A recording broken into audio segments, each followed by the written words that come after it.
Hello, and welcome back to ShowXpress. This time we're going to be working on some Intimidators.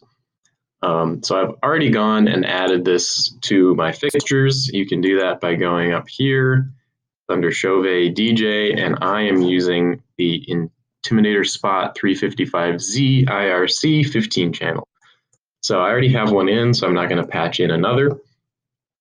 And now I'm just going to kind of walk through what I've done to make this do my kind of standard Intimidator set. So the first thing that you always need to do, obviously, is turn on the dimmer.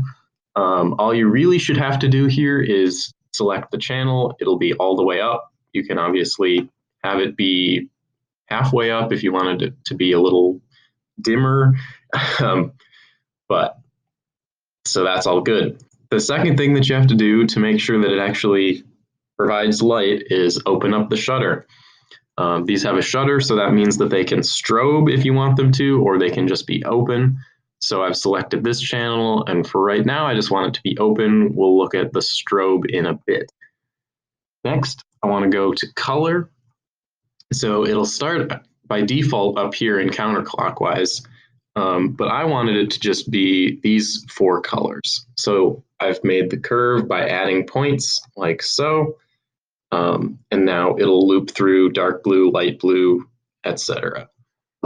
And these are the same curves that you would see in any generator. So you can make it lines, you can make it curves. I want to make it points because it looks cooler that way. And remember to group your RGB and CMY. If you didn't do that before, it'll just make it a lot easier. So the next thing to do is to go up to the pan and tilt settings. This one is probably more important than this one, but you can mess around and make curves in both. So I've just gone around and added a bunch of points in here and kind of just dragged them to make it look really crazy, just as wild as possible. And generally speaking, the more points you have on your movement curve and the more crossing over itself that it does, the crazier the light's movement will be. There are also some stock curves that you can load up if you want to down here, and you can, if you make one that you really like, you can also save it. So I've just gone and done that for both of these channels, and you can change the speed of these functions if you want to. I'm just going to let them do their thing for the time being. So that's the basic setup of an Intimidator, at least for my purposes. And that'll do you for most basic applications of these guys. So this is what it looks like when it's doing what we told it to do.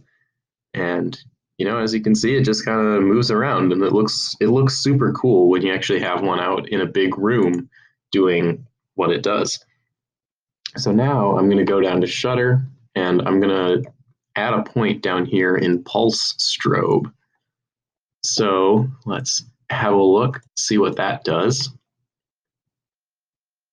So now, there we go. Comes on, comes off. If we move it all the way down to strobe, see what happens.